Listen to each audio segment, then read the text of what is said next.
여러분의 인생에서 오늘 이 생각이 허망함 가운데 질서를 잃은 상태이고 이 엄청난 잠재력과 수많은 자원과 재능을 가지고 혼돈 가운데 방황하는 상태로 사는 것이 결국은 미련하고 어리석은 상태로 이어지는 어둠 가운데로 간다.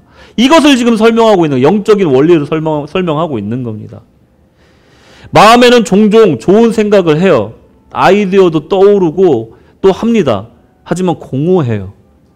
마음에 종종 따뜻한 마음과 착한 마음이 떠오르지만 이 착하고 선한 마음을 지속적으로 그 마음으로 살지는 못해요. 하나님의 뜻을 아는 듯 하다가도 그분의 뜻에 공감하지 못하고 결국은 스스로 지혜 있다 여기고 자신의 경험에 의지하고 교만하게 살아가게 된다는 겁니다. 이것이 하나님을 마음에 두기 싫어하고 하나님과 동행하기를 적극적으로 거부하는 어리석은 삶이다 라고 말할 수가 있다는 겁니다. 자, 이 마음이 이제는 두 번째로 상실한 마음으로 이어진다는 거예요. 이 결과 하나님의 진노로 이어진다는 겁니다. 그리고 하나님의 징계로 결론이 난다는 거예요. 지난 시간에도 말씀을 드렸지만 하나님의 징계 중에 가장 무서운 징계가 뭐라고 그랬습니까? 그냥 내버려 둠이라고 말씀드렸잖아요. 근데 어떤 상태로 그냥 내버려 두냐면요. 상실한 마음으로 내버려 둔다는 거예요. 28절. 또한 그들이 마음에 하나님 두기를 싫어하매 하나님께서 그들을 그 상실한 마음대로 내버려 두사 합당하지 못한 일을 하게 하셨으니. 아멘. 여러분, 우리가 사람들을 판단할 때 선한 사람, 악한 사람을 구분할 때 그 사람이 하는 행동에 대해서 우리가 평가를 하잖아요. 이 사람이 악을 행하고 또 추악한 일을 행했을 때 저 사람은 악한 사람이야 하고 평가를 하잖아요. 그런데 이 말씀을 보면 또 그 모든 표면적으로 드러나는 수많은 죄악의 모습들이 결국은 그 근원에는 이 상실한 마음이 있기 때문에 이 모든 것들을 행한다는 것을 얘기하고 있는 겁니다. 그러니까 하나님을 두기를 싫어하고 그 마음에 상실한 마음으로 내버려 뒀더니 자연스럽게 악행을 하더라 이겁니다.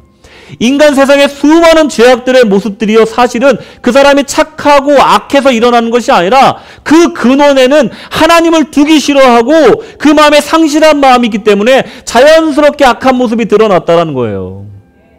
이것은요 사람을 평가하는 기준으로 삼을 수 없다는 거예요. 그 안에 상실한 마음이 기준이 되어야 된다는 거예요. 하나님이 있는가 없는가. 그것으로 그 사람의 행동을 평가할 수 있다는 겁니다. depraved mind. 이 상실한 마음이라는 건요. 이 아도키모스라는 단어와 연결이 돼요. 자격을 잃은 상태, 타락한 상태, 아무 능력이 없는 상태, 실패한 상태, 도덕적으로 비난받아 마땅한 상태, 이게 바로 상실한 마음으로 그냥 내버려 두신다는 거예요. 그러니 당연히 악한 일을 행할 수밖에 없다는 겁니다. 이런 상태로 내버려 두는 것이 인간의 비참한 모습이라는 거예요. 어떤 시골 교회에, 개척교회에 나이 많으신 집사님들과 이 권사님들을 섬기면서 목회를 하시는 목사님이 이제 나오더라고요. 그분이 가장 슬펐던 때에 대해서 이제 얘기를 하시더라고요.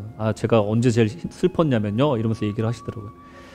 자기가 처음 부임했을 때 전도해서 사형리 갔다가 예수님 영접시켰던 그 나이 많으신 권사님이 어느 날 치매에 걸리신 거예요.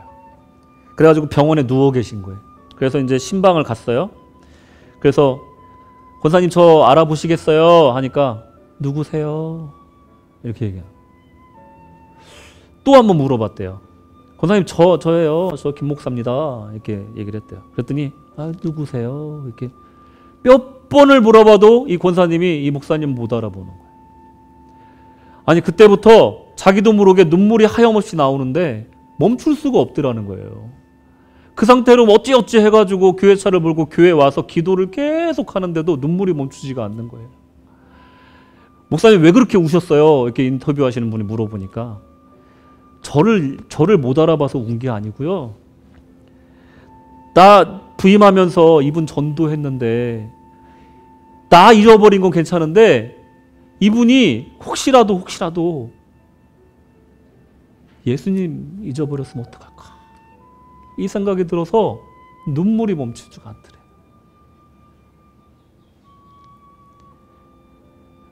권사님 저 잊어버려도 되니까 예수님은 기억하셔야 돼요. 그러고 왔다는 거예요. 교회 와서 강대상 앞에 엎드려서 엉엉 울면서 기도하다가 하나님께서 응성을 주셨대요. 그는 나를 안다. 그러면서 눈물을 멈췄다고 합니다. 사람이 다 죄성이 있고요. 육체가 약합니다. 실수할 수 있어요. 인생을 살다 보면요. 어느 땐가 공허하고 허망한 생각이 들 때가 있어요. 그리고 가끔 내가 생각해도 내 자신이 참 무정하다, 무자비하다 싶을 때도 있습니다. 참 나 나쁜 사람 같아 라고 생각이 들 때가 있어요. 또 맛을 잃고 미련한 마음을 가질 때가 있습니다. 때론 내가 생각해도 교만하고 나중에 보면 참 어리석었다 싶을 때도 있습니다. 그런데 이게 죽는 순간까지 우리가 잊지 말아야 될 것이 있습니다. 그것은요, 우리 삶의 목적이 무엇인가? 재산도 건강도 젊음도 다 때가 되면 상실합니다. 가족, 친지, 친구, 사관님 다 잊어도 돼요. 근데 절대로 잊으면 안 되는 것이 바로 우리 존재의 이유라는 거예요. 여기 젊은 분들도 계시고 또 나이 많으신 어르신 분들도 계신데 우리 이렇게 기도해야 됩니다. 일단 이것부터 기도하자고요. 이게 너무 힘드니까 하나님 일단 치매는 걸리지 않게 해주세요. 이렇게 기도하십시오. 예, 기도하실 거예요? 아멘. 저도 여러분들을 위해서 기도하겠습니다. 저녁 먹고 잠자듯이 죽게 해줘서 이거 기도하지 마시고 이거부터 기도하시라는 거예요. 얘 치매 걸리지 않게 보호해 주십시오. 꼭 이렇게 기도하십시오. 근데 인생이 또 그렇잖아요. 천에 하나 만에 하나 내가 치매에 걸려도 주님이 잊지 않게 하여 주시옵소서. 할렐루야. 꼭 기도하시기 바랍니다. 죽는 날까지 주님께 영광 돌리고 죽는 날까지 주님 기뻐하며 어린아이같이 주님 찬양하다 죽게 하여 주시옵소서. 할렐루야. 이렇게 기도하시기 바랍니다.